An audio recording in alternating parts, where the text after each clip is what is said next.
राहुल गांधींच्या उपस्थितीत फक्त तरुणींच्या मुद्द्यावरती छात्रवृत्ती गुंज कार्यक्रम पुण्यामध्ये पार पडला। त्यात मांजरी इथं सुरू असलेल्या आदिवासी विद्यार्थी आंदोलनाची प्रतिनिधी पोहोचलेली होती। तिने राहुल गांधींना आदिवासी विद्यार्थ्यांच्या समस्या सांगितल्यात, वसतिगृहाचे देखील प्रश्न उपस्थित केले। शिवाय राहुल गांधींना आंदोलनामध्ये सामील होण्याची विनंती देखील केली आणि त्याच आंदोलनस्थळी शरद पवारांच्या राष्ट्रवादीचे आमदार रोहित पवार पोहोचले। त्यांनी आदिवासी विद्यार्थ्यांची चर्चा केली। आदिवासी मंत्री अशोक उईके यांच्याशी मार्गदर्शन आणि मागण्यांसंदर्भामध्ये चर्चा करून तोडगा काढण्याचीही विनंती केली आहे आणि त्यावरती मंत्र्यांकडून बैठकीचं आयोजन केल्याची माहिती मिळते। आदिवासी समाजाची मुलं आणि मुली विविध जिल्ह्यांमध्ये उपोषण करत आहेत।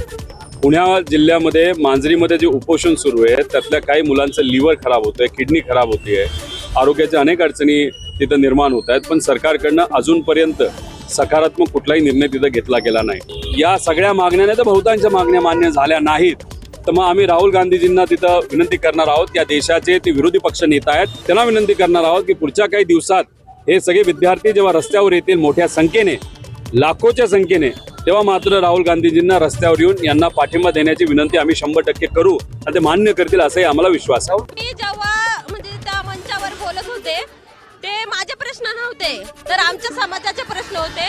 त्याच्यामुळे एक मनापासून ते मी मांडत होते आणि ते प्रश्न प्रत्येक आदिवासी विद्यार्थ्यांचे होते आणि त्यामध्ये जे राहुल गांधींनी मला जो कम्फर्ट झोन दिला, त्यांनी मला बोलण्याची अगदी व्यवस्थित संधी दिली, त्याबद्दल पण मी त्यांचे आभार मानते। आणि जे आमचे काही मुद्दे आहेत, म्हणजे आमचे गेल्या 10 दिवसापासून आमरण उपोषण चाललंय। आमचे जे विद्यार्थी आहेत ते उपोषणाला बसले, त्यामध्ये 2 मुली देखील आहेत। त्या अगदी आता म्हणजे जे आमचं ट्रायबल विभाग आहे ते तर त्यांच्या मृत्यूचीच वाट बघत आहे असं आम्हाला वाटतं।